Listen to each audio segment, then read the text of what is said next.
জমিদার বাড়ি যাবা? জি, ওই জমিদার বাড়ি যাবা? হরিপুর হরিপুর যাবে। হরিপুর জমিদার বাড়ি। আর এই যেখানে জমিদার বাড়িটা বাজারের পাশে, আর ওরম বাড়ি কি না বর্তমান যুগে ইয়ে আছে নাকি? আমরা ওই পাশে যাবো। সম্পর্কগুলো বিজয়নগর থানা।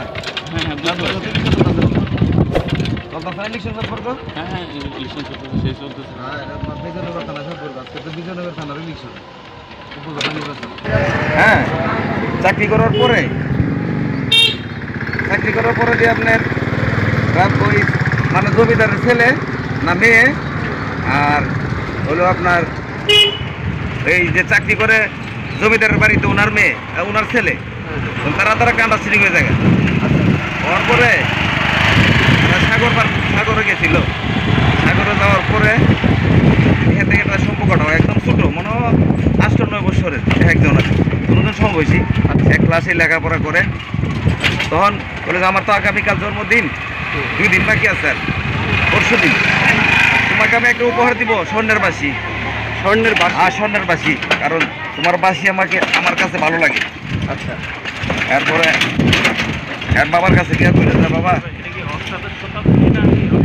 বলেছে বাবা আমি তো তোমার একমাত্র মেয়ে। হ্যাঁ মা, কি হয়েছে বলো? তুমি আমার বলছিলে যে উপজেলা, আরে আমার জন্মদিনে আমাকে স্বর্ণের বাসি দিবে, এই বাসিটা আমাকে দাও। ওই হেরা দাওয়াত দিছে, ওই যে কর্মচারী ছেলেরে। এই অনুষ্ঠানের মধ্যে কিছু কইছে না, হ্যাঁ ভালো করে চিনে না। তারপরে দিয়ে আপনার অনুষ্ঠানের পরে আর খোঁজ খবর নিচ্ছে ওই আপনার চাইতে দিয়ে দেখার বাড়ি কই, এক আর ছেলে আসো বিষয় তুমি খোঁজটা নেও, জমিদারে কইছে। খোঁজ নেওয়ার পরে ওই সাইন্সের বাড়িঘর দেখেছে, যে বাড়িঘর দেখার পরে জমিদারে গাড়ি লিয়ে গেছে। এ সাইডে টান দেয় 2-3 চর মারছে হের মার সামনে। আচ্ছা, কয় স্যার আপনি আমার ছেলেকে মারলেন কেন? মারলাম যে মারলাম কেন, এই জন্য তোমরা হলাম গরিবরা শুধু আমাদের সেবা করার জন্যই জন্মেছে, তারা আমাদের সাথে একসাথে টেবিলে বসে খাওয়ার উপযুক্ত নয়, বুঝছেন? কতটুকুই দেখছিলাম। এরপরও ছেলে যায়।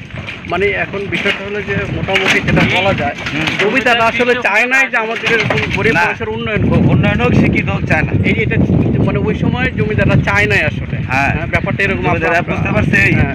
অনেক বুড়া লোকের আমার গাড়িতে মানে কথাটি বলা বলি করে আর কি।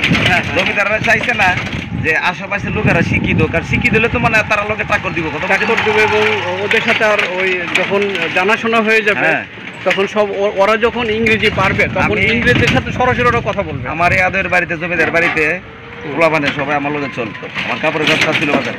আচ্ছা, চলার পরে হ্যাঁ দাদা ছিল, হ্যাঁ 1 মাইল দূরে আমার বাড়ি ঢুকতে গেলে 1 মাইল দূরে জুতা দিয়ে হাত হইলে ডোন লাগে।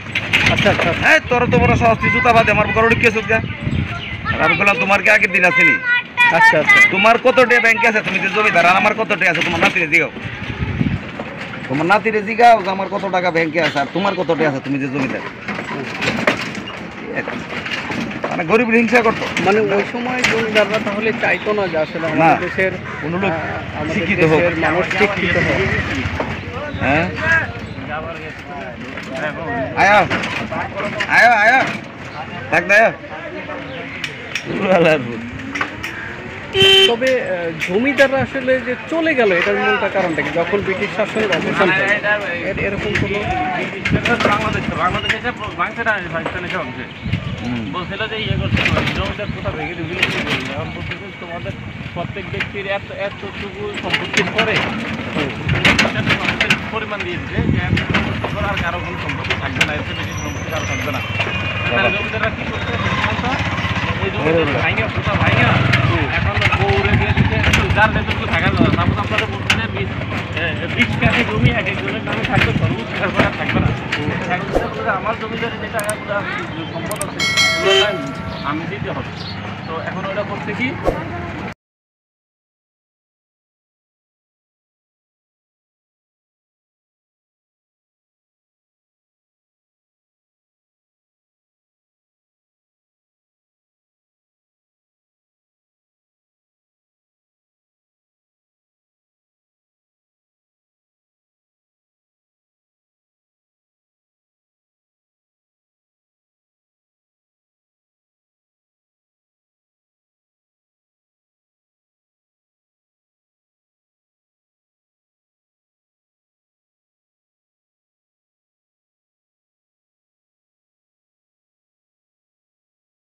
আসসালামু আলাইকুম। আমি এখন দাঁড়িয়ে আছি হরিপুর জমিদার বাড়ি। জমিদার কৃষ্ণপ্রসাদ রায় এই জমিদার বাড়িটি তথা এই অত্র এলাকার যে জমিদারিত্বটা প্রতিষ্ঠা করেন। এই জমিদার বাড়িটি হচ্ছে তিতাস নদীর অববাহিকায় অবস্থিত।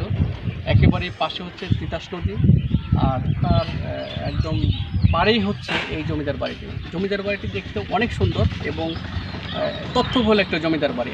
আপনারা আজকে দেখবেন এই হরিপুর জমিদার বাড়ি। তো চলুন আমরা দেখতে থাকি। হরিপুর জমিদার বাড়ি নাসিরনগর উপজেলার হরিপুর ইউনিয়নে অবস্থিত। নাসিরনগর সদর হইতে প্রায় 14 থেকে 15 কিলোমিটার দক্ষিণ পূর্বে মাধবপুর যাওয়ার পথে হরিপুর ইউনিয়নের হরিণবেড়ে অবস্থিত। সড়ক পথে যে কোনো যানবাহনে যাওয়া যায়। নাসিরনগর উপজেলার হরিপুর গ্রামে তিতাস নদীর পূর্ব প্রান্তে হরিপুর কালের সাক্ষী হয়ে দাঁড়িয়ে আছে তিতাস নদীর তীরে এ ঐতিহ্যবাহী জমিদার বাড়ি বা বড় বাড়ি। এ বাড়িটিকে কেউ বলে রাজবাড়ি, বড় বাড়ি, আবার কেউ বলে জমিদার বাড়ি। বর্তমানে এটা অর্পিত সম্পত্তি। প্রতিদিন দেশের বিভিন্ন অঞ্চল থেকে অনেক লোক আসে বাড়িটি দেখতে। নাসিরনগর উপজেলার হরিপুর ইউনিয়নের হরিণবেড় গ্রামে অবস্থিত এই বড় বাড়িটি। উপজেলা সদর থেকে প্রায় 15 কিলোমিটার দূরে বাড়িটির অবস্থান। নাসিরনগর থেকে মাধবপুর যাওয়ার পথে উপজেলার শেষ সীমান্তে হরিপুর গ্রামে রাস্তার পশ্চিম পাশে তিতাস নদীর পাড়ে চোখে পড়ার মতো 2 গম্বুজের 3 তলা সুবিশাল বাড়িটি। বাড়িটির পূর্ব পাশে নাসিরনগর মাধবপুর সড়ক, বাকি দিকে তিতাস নদীর ফাঁকা জায়গা। বাড়ির বাইরে থেকে কিছুই বোঝার উপায় নেই। অনেক বড় বারান্দা ডিঙিয়ে মূল বাড়ি। নান্দনিক স্থাপত্য শৈলীতে নির্মিত বাড়িটি সরজমিনে দেখা যায়। বাড়ির বাইরের অবয়বটি অবিকল রয়ে গেছে, কারুকাজ খচিত দেয়াল, স্তম্ভ ও কার্নিশ। সব কয়টি কক্ষেরই পুরনো সেই দরজা নেই। বাড়ির ভিতরের অংশে অনেকটা গোছালো পরিবেশ। জানা যায় প্রায় 175 বছর পূর্বে জমিদার গৌরী প্রসাদ রায় চৌধুরী ও কৃষ্ণপ্রসাদ রায় চৌধুরী বাড়িটি নির্মাণ করেন। ব্রিটিশ আমলে নির্মিত বাড়িটির নির্মাণশৈলী বড়ই মনোরম। 1343 বাংলা 12 চৈত্র তারিখে কৃষ্ণপ্রসাদ রায় চৌধুরীর মৃত্যুর পর পর্যায়ক্রমে বাড়িটির উত্তরাধিকারী হন হরিপদ রায়চৌধুরী ও শান্তি রায়চৌধুরী। তাদের কাছ থেকে বাড়ির মালিকানা ও জমিদারি আসে উপেন্দ্র রায়চৌধুরী ও হরেন্দ্র রায়চৌধুরী। কালক্রমে 1947 সালে দেশ বিভক্ত হওয়ার পর জমিদারি প্রথা উচ্ছেদ হলে তারা বাড়িটি ফেলে কলকাতায় চলে যায়। জমিদাররা বাড়িটি ফেলে যাওয়ার সময় পুরোহিতদের রেখে যায়। এখনও জরাজীর্ণ জমিদার বাড়িতে পুরোহিতদের বংশধরেরা বসবাস করছে। বাড়িটির দেয়ালের অধিকাংশ পলেস্তারা খসে পড়েছে, আর সেখানে জমেছে শ্যাওলার আবরণ। দৃষ্টিনন্দন কারুকাজের খুব অল্প কিছু অংশই বিলীন হতে বাকি আছে। জনশ্রুতি আছে মেঘনা তথা তিতাসের পূর্ব প্রান্তে এত বড় বাড়ি আর কোথাও নেই। প্রায় 480% জমির উপর প্রতিষ্ঠিত 3 তলা জমিদার বাড়িটিতে প্রায় 60টি কক্ষ, রংমহল, দরবার হল, ধানের গোলা, গোয়ালঘর, রান্নার ঘর, নাচঘর, মলপুকুর, খেলার মাঠ, মন্দির ও সীমানা প্রাচীর রয়েছে। বিশাল আয়তনের বাড়িটির পুরো ভবনের কোথাও কোনো রডের গাঁথনি নেই। লাল ইট সুরকের গাঁথনি দিয়ে তৈরি ভবনের দুপাশে সুউচ্চ গম্বুজ দুটি সগর্বে মাথা তুলে দাঁড়িয়ে ঘোষণা করছে জমিদার বংশের ঐতিহ্যের কথা। দোতলায় ওঠার 6 দিকে 6টি সিঁড়ি ও 3 তলায় ওঠার 2 দিকে 2টি সিঁড়ি রয়েছে। বাড়তি পশ্চিম উত্তর করে 6টি বেডরুম ও মলপুকুরের পূর্ব পারে 4টি ও পশ্চিম পারে 4টি বেডরুম রয়েছে। বাড়ির পশ্চিম দিকে তিতাস নদীর পাড়ে পাকা ঘাটলার উত্তর দিকে কৃষ্ণপ্রসাদ রায় চৌধুরী ও দক্ষিণ দিকে গৌরী প্রসাদ রায় চৌধুরীর সমাধি মঠ রয়েছে। বাড়িটি দেখার জন্য এখনও দেশের বিভিন্ন স্থান থেকে লোকজন বনভোজনে আসে। বিশেষ করে বর্ষা মৌসুমে তিতাস যখন পানি থই থই করে তখন বাড়িটির সৌন্দর্য আরও বেড়ে যায়। দিনকে দিন বাড়িটির সৌন্দর্য হারাতে বসেছে। এক সময়ে ঐতিহ্যবাহী নৌকা বাইচ প্রতিযোগিতায় হরিপুর জমিদার বাড়ির নদীর ঘাট থেকেই শুরু হতো। এই বাড়িতে মধুমালতী, ঘেটুপুত্র কমলা, নাইওয়ার সহ অনেক ছবি চিত্রায়িত হয়েছে।